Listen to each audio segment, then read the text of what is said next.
Auzubillahiminasyaitonirrajim. Bismillahirrahmanirrahim. Assalamualaikum warahmatullahi wabarakatuh. Waalaikumsalam warahmatullahi wabarakatuh. Ya, untuk yang bertanya selanjutnya Eka, Eril dan Imam Al-Qadri.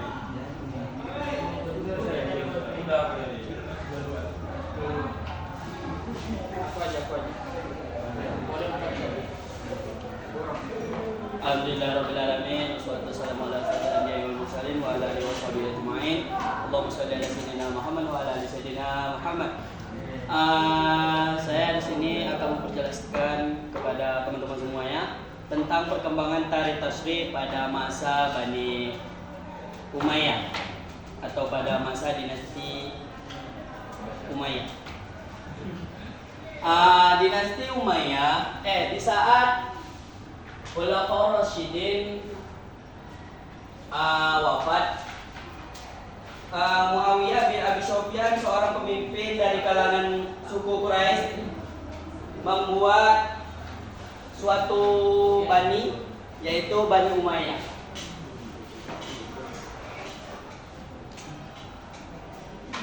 Bani Umayyah didirikan pada tahun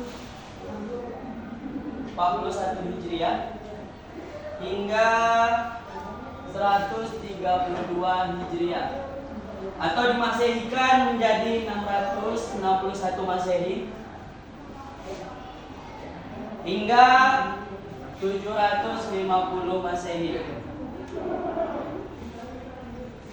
Dan raja pertamanya tidak lain tidak bukan yaitu Muawiyah bin Abi Sufyan. Kerajaan Umayyah itu pertama kali didirikan di Damaskus. Yang pertama, yang di saat itu pada masa Khulafaur Rasyidin, pusat kepemimpinan berada di Madinah dan dipindahkan ke Damaskus. Dan pada masa Umayyah ada sebanyak 14 khalifah. Yang pertama dari Muawiyah bin Abi Sufyan hingga Marwan bin Al-Hakam. Dan kemajuan peradaban Islam pada masa Bani Umayyah mencapai kemajuan pesat yang berdampak luas pada berbagai bidang kehidupan, dari aspek politik, budaya hingga ilmu pengetahuan. Kekuasaan Bani Umayyah berhasil membangun fondasi kokoh yang memperkuat peran Islam di panggung dunia. Berikut adalah beberapa kemajuan peradaban Islam yang terjadi pada masa Bani Umayyah. Dan pada masa Bani Umayyah, disitulah mulai tercetus para fuqaha yang membuat yang namanya mazhab.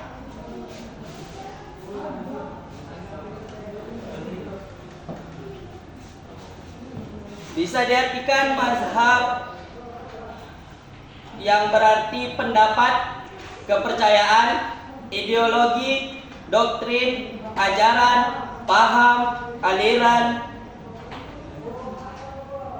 dan lain sebagainya. Wujud hukum Islam bermula dari pendapat seseorang terhadap pemahaman nas dan kurung manusia, atau pendapat perseorangan tentang penemuan hukum terhadap suatu kejadian yang ada. Tentu pendapat tadi dapat mewujudkan sosok hukum dengan menggunakan metode yang digunakan secara spesifik.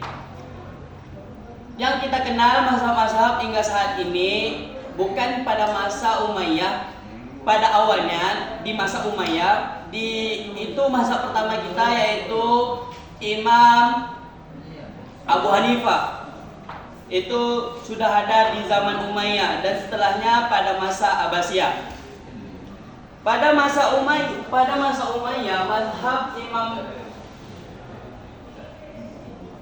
Imam Abu Hanifah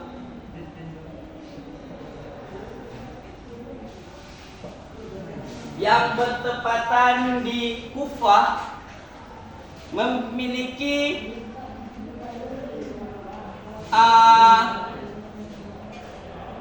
beberapa kesimpulan pada hukum berdasar yaitu Al-Quran, hadis, fatwa sahabat,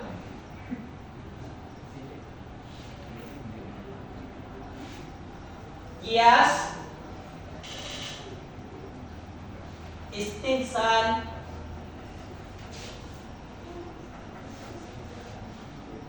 dan adat yang berlaku di masyarakat.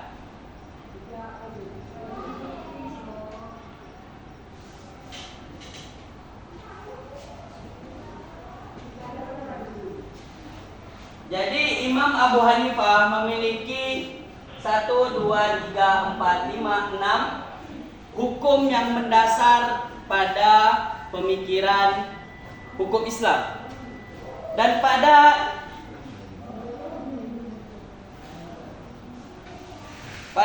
Imam Anas bin Malik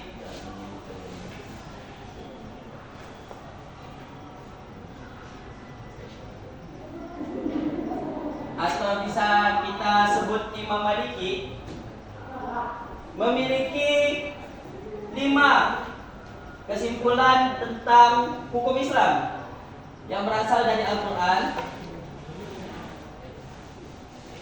hadis,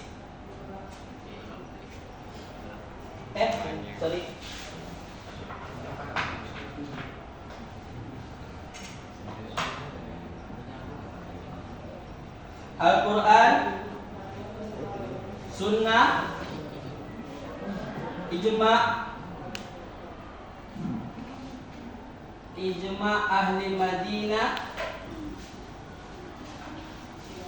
qiyas, dan maslahah mursalah. Ini adalah pendapat dari Imam Anas bin Malik. Dan pendapat ketiga dari Imam Idris Asy-Syafi'i, Muhammad bin Idris.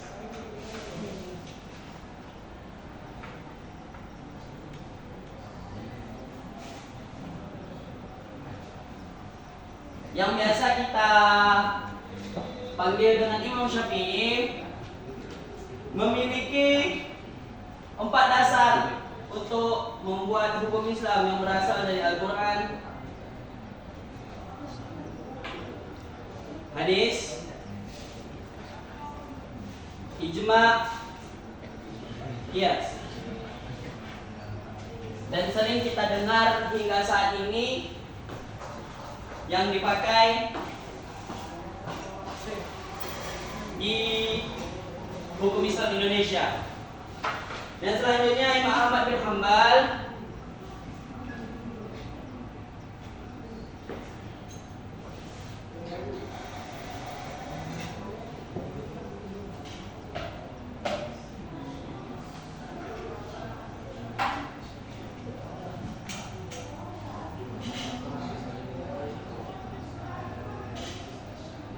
Imam Ahmad bin Hanbal sama dengan Imam Syafi'i, Al-Quran, hadis, ijma, qiyas. Dan ini adalah pendapat-pendapat para imam-imam mazhab yang biasa kita gunakan dari seluruh umat-umat Islam di dunia. Hukum Islam sebagai hasil produk pemikiran ulama selalu mengalami perkembangan sesuai dengan perkembangan situasi dan kondisi masyarakat. Kegiatan perkembangan hukum Islam selamanya bersifat historis, lantaran ia dibangun, dirancang, dan dirumuskan oleh akal budi manusia yang juga wahyu Tuhan, sehingga mempunyai nilai transenden yang di dalamnya terdapat semangat prinsip moral, ideas Al-Quran yang bersifat universal. Sekian dari saya. Adakah para teman-teman yang ingin bertanya? Lembaga pemerintahan pada masa Bani Umayyah. Lembaga-lembaga pada masa Umayyah, kemajuan peradaban Islam membentuk pembentukan lembaga pemerintahan, yaitu yang pertama Dewanul Hijabah. Lembaga ini bertugas memberi pengawalan khusus kepada khalifah. Dan yang kedua Diwanul Khatam, berfungsi sebagai pencatat semua aturan dan keputusan yang dikeluarkan oleh khalifah. Yang ketiga yaitu Diwanul Barid, merupakan departemen pos dan transportasi yang mengelola pos-pos perjalanan dan menyediakan transportasi dengan kuda. Yang keempat yaitu Sahibul Khuraj, lembaga pemungut pajak yang bertanggung jawab mengelola penerimaan negara dari pajak. Sekian. Tapi macam menteri-menteri gitu ya. Iya, jadi macam menteri-menteri pada masa Umayyah. Ada pembahasan kamu di awal-awal 3 menit pertama. Coba lihat lagi apa? Dari pertanyaan dari saya, dari manakah Abu Ibnu Hanifah mengambil dasar-dasar hukum Islam? Oke, saya akan menjawab pertanyaan dari saudara Eka. Imam Abu Hanifah mendapatkan dasar-dasar hukum Islam dari 6 dasar, yaitu Al-Quran, hadis, fatwa sahabat, qiyas, istihsan, dan adat yang berlaku di masyarakat. Oke. Tanya kepada pemateri, faktor apa saja yang mempengaruhi perbedaan pendapat dalam mazhab? Oke. Perbedaan pendapat dan mazhab tersebut ada pengaruh faktor budaya, kedaerahan atau yang biasa disebut dengan urf atau al-adab. Meskipun pengaruhnya tidak semata-mata pada esensi hukumnya, namun lebih pada pengaruh terhadap mujtahid, faqih yang kemudian bertambah pada hasil pemikiran atau ijtihadnya. Jelas? Ya, siapa lagi yang ingin bertanya?